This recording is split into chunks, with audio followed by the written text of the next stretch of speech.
നമസ്കാരം മലയാളി വാർത്തയിലേക്ക് സ്വാഗതം. സംസ്ഥാനത്ത് ചൂട് കൂടുകയാണ്.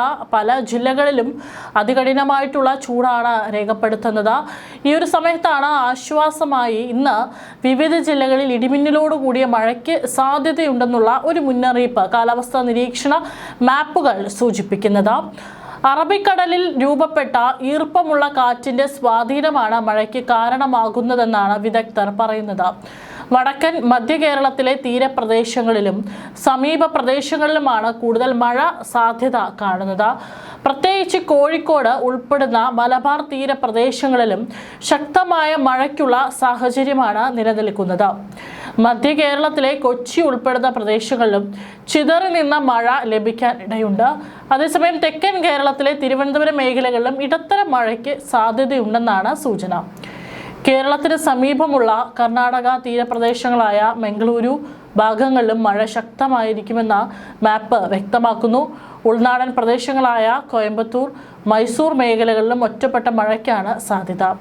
വൈകുന്നേരം മുതൽ രാത്രി വരെ ഇടിയോടുകൂടിയ മഴ ലഭിക്കാനിടയുള്ളതിനാൽ ജനങ്ങൾ ജാഗ്രത പാലിക്കണമെന്നും നിർദ്ദേശമുണ്ട്. കാറ്റും ഇടിയും ശക്തമാകാൻ സാധ്യതയുള്ളതിനാൽ തുറസായ സ്ഥലങ്ങളിൽ കഴിയുന്നവർ ശ്രദ്ധിക്കണമെന്നും മുന്നറിയിപ്പുണ്ട്. സംസ്ഥാനത്ത് കഴിഞ്ഞ ദിവസം വൈകുന്നേരത്തോടെയും രാത്രിയോടെയും പല ജില്ലകളിൽ ഒറ്റപ്പെട്ട മഴ ലഭിച്ചു. ചൂടുകൂടിയ സാഹചര്യത്തിനിടെയാണ് സംസ്ഥാനത്തിൻ്റെ വിവിധ ഭാഗങ്ങളിൽ ഇടിയോടുകൂടിയ മഴ പെയ്തത്. വടക്കൻ കേരളത്തിലെ കോഴിക്കോട്, കണ്ണൂർ, കാസർഗോഡ് മേഖലകളിലാണ് കൂടുതലിടങ്ങളിൽ മഴ രേഖപ്പെടുത്തിയത്. മലബാർ മേഖലയിലെ ചില സ്ഥലങ്ങളിൽ വൈകുന്നേരത്തോടെ ശക്തമായ മേഘാവൃത അവസ്ഥയ്ക്ക് പിന്നാലെ മഴ പെയ്തു. മധ്യ കേരളത്തിലെ കൊച്ചി, തൃശൂർ, പാലക്കാട് ജില്ലകളിലും ചില സ്ഥലങ്ങളിൽ ചിതറി നിന്ന മഴ ലഭിച്ചു. തെക്കൻ കേരളത്തിലെ തിരുവനന്തപുരം, കൊല്ലം, പത്തനംതിട്ട ജില്ലകളിലും ഒറ്റപ്പെട്ട ഇടങ്ങളിൽ മഴ റിപ്പോർട്ട് ചെയ്തിട്ടുണ്ട്. ഉയർന്ന ചൂടും ഈർപ്പവും കൂടിയ കാലാവസ്ഥയാണ് സംസ്ഥാനത്ത് തുടരുന്നത്. ഇതിന്റെ പശ്ചാത്തലത്തിൽ അടുത്ത ദിവസങ്ങളിലും ഇടിയോടുകൂടിയ മഴ ചില ജില്ലകളിൽ ലഭിക്കാനിടയുണ്ടെന്നാണ് കാലാവസ്ഥാ നിരീക്ഷണങ്ങൾ സൂചിപ്പിക്കുന്നത്. രാജ്യത്തിന്റെ പല ഭാഗങ്ങളിലും കാലാവസ്ഥ മാറിക്കൊണ്ടിരിക്കുന്നു. പടിഞ്ഞാറൻ ഹിമാലയൻ പ്രദേശങ്ങളിൽ മഴയും മഞ്ഞുവീഴ്ചയും അടുത്ത കുറച്ചു ദിവസത്തേക്ക് തുടരുമെന്ന് പ്രതീക്ഷിക്കുന്നു. ജമ്മു കാശ്മീർ, ലഡാക്ക്, ഹിമാചൽ പ്രദേശ്, ഉത്തരാഖണ്ഡ് എന്നിവിടങ്ങളിലെ പല ഭാഗങ്ങളിലും മാർച്ച് 21 വരെ നേരിയതോ മിതമായതോ ആയ മഴയും മഞ്ഞുവീഴ്ചയും തുടർന്നേക്കാം. ഉയർന്ന പ്രദേശങ്ങളിൽ പുതിയ മഞ്ഞുവീഴ്ച പർവ്വത പ്രദേശങ്ങളിൽ തണുപ്പ് സൃഷ്ടിക്കുമെന്നും പ്രതീക്ഷിക്കുന്നു. അതേസമയം മേഘാവൃതമായ ആകാശവും താഴ്ന്ന പ്രദേശങ്ങളിൽ നേരിയ മഴയും താപനില കുറയാൻ കാരണമായേക്കാം. വടക്ക് കിഴക്കൻ ഇന്ത്യയിലും കാലാവസ്ഥ വളരെ സജീവമായി തുടരുമെന്നും പ്രതീക്ഷിക്കുന്നു. മാർച്ച് 20ഓടെ അസം, മേഘാലയ, അരുണാചൽ പ്രദേശ്, നാഗാലാൻഡ്, മണിപ്പൂർ, മിസോറാം, ത്രിപുര എന്നിവയുടെ പല ഭാഗങ്ങളിലും നേരിയതോ മിതമായതോ ആയ മഴയും ഇടിമിന്നലും ഉണ്ടാകാൻ സാധ്യതയുണ്ട്. ചില സ്ഥലങ്ങളിൽ കനത്ത മഴയും ഉണ്ടാകാം. ഇത് പ്രാദേശിക പ്രദേശങ്ങളിൽ സുഖകരമായ കാലാവസ്ഥയ്ക്ക് കാരണമാകും. കിഴക്കൻ ഇന്ത്യയിലെ ചില സംസ്ഥാനങ്ങളിലും മഴ പ്രവചിക്കപ്പെടുന്നു.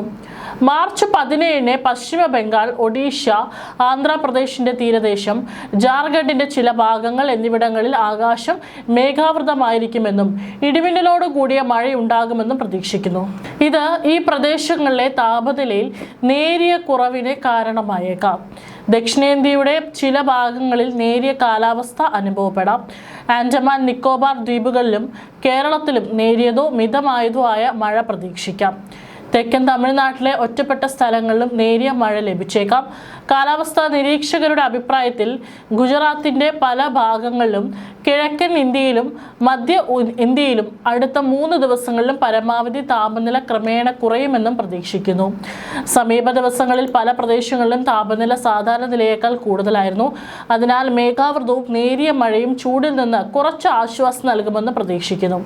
എന്നിരുന്നാലും കാലാവസ്ഥയിലെ ഈ മാറ്റം പല പ്രദേശങ്ങളിലും താൽക്കാലികമായിരിക്കാം. അടുത്ത ആഴ്ച താപനില വീണ്ടും ഉയർന്നേക്കാം. ഇന്ത്യയിൽ ഇക്കുറി മൺസൂൺ മഴ സാധാരണയിലേതിനേക്കാൾ കുറയുമെന്നും മുന്നറിയിപ്പുണ്ട്. പസഫിക് സമുദ്രത്തിലെ താപനില ഉയരുന്ന എൽ നിനോ പ്രതിഭാസമാകും ഇതിന് കാരണമെന്നാണ് വിലയിരുത്തൽ.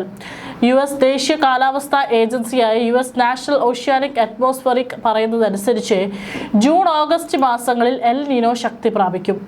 തൽഫലമായി ഇന്ത്യയിൽ ചൂടുയരുകയും മൺസൂൺ ദുർബലപ്പെടുകയും ചെയ്യാം. NOAA കാലാവസ്ഥാ പ്രവചന സെന്ററിന്റെ നിരീക്ഷണത്തിൽ ജൂണിനും ഓഗസ്റ്റിനും ഇടയിൽ എൽ നീനോ ഉണ്ടാകാനുള്ള സാധ്യത 62%, തുടർന്നുള്ള മാസങ്ങളിൽ ഇത് 80% ഉയരാമെന്നും മുന്നറിയിപ്പുണ്ട്. ഭൂമധ്യരേഖയ്ക്കും മധ്യകിഴക്ക് പസഫിക് സമുദ്രോപരിതലം ചൂട് പിടിക്കുന്ന പ്രതിഭാസമാണിത്. ചരിത്രപരമായി ഇന്ത്യയിൽ എൽ നീനോ കാലത്ത് മൺസൂൺ മഴ കുറയുന്നതായി കണ്ടുവരുന്നു. 1980 മുതൽ 14 തവണ എൽ നീനോ ഉണ്ടായി.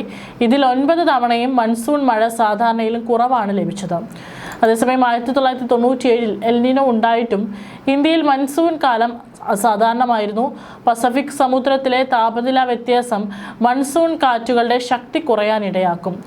ജൂൺ മുതൽ ഓഗസ്റ്റ് വരെയുള്ള മാസങ്ങളിൽ എൽ നീനോ ഉണ്ടാകാനുള്ള സാധ്യത 62%, തുടർന്നുള്ള മാസങ്ങളിൽ ഇത് 80% ഉയർന്നേക്കാമെന്നും NOAA പ്രവചന കേന്ദ്രം വ്യക്തമാക്കുന്നു. ഭൂമധ്യരേഖയ്ക്ക് സമീപം പസഫിക് സമുദ്രോപരിതലം സാധാരണമായി ചൂടുപിടിക്കുന്നു. ഈ പ്രതിഭാസം ആഗോള കാലാവസ്ഥയെ തന്നെ സ്വാധീനിക്കാറുണ്ട്. ചരിത്രപരമായി നോക്കിയാൽ ഇന്ത്യയിൽ എൽ നീനോ അനുഭവപ്പെട്ട വർഷങ്ങളിൽ ഭൂരിഭാഗവും മൺസൂൺ മഴയിൽ ഗണ്യമായ കുറവ് രേഖപ്പെടുത്തിയിട്ടുണ്ട്. 1980 ശേഷമുണ്ടായ 14 എൽ നീനോ വർഷങ്ങളിൽ 9 തവണയും ഇന്ത്യയിൽ മഴ കുറവായിരുന്നു. സമുദ്രത്തിലെ താപനിലയിൽ ഉണ്ടാകുന്ന ഈ മാറ്റം മൺസൂൺ കാറ്റുകളുടെ ശക്തി കുറയ്ക്കുന്നതാണ് ഇതിന് പ്രധാന കാരണം.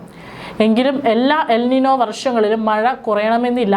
ഉദാഹരണത്തിന് 1997 ഈ പ്രതിഭാസം ഉണ്ടായിട്ടും ഇന്ത്യയിൽ സാധാരണ നിലയിലുള്ള മഴ ലഭിച്ചിരുന്നു. എങ്കിലും നിലവിലെ സാഹചര്യത്തിൽ രാജ്യം ജാഗ്രത പാലിക്കേണ്ടതുണ്ടെന്നാണ് വിദഗ്ധരുടെ പക്ഷം. അതേസമയം തന്നെ കേരളത്തിൽ ചൂട് അധികമാകുന്നതിനിടയിലാണ് ഈ ഒരു മഴ ഉണ്ടാകുമെന്നുള്ള ഒരു ആശ്വാസ മുന്നറിയിപ്പ് വരുന്നത്. തീർച്ചയായിട്ടും പറഞ്ഞിട്ടുള്ള ജില്ലകളിലൊക്കെ തന്നെ ഇടിമിന്നലോട് കൂടിയിട്ടുള്ള മഴയാണ് പ്രവചിക്കുന്നത്. അതിനാൽ തന്നെ ഇടിമിന്നൽ ജാഗ്രതാ നിർദ്ദേശവുമുണ്ട്. കൃത്യമായിട്ട് ജനങ്ങൾ പാലിക്കേണ്ടതാണ്.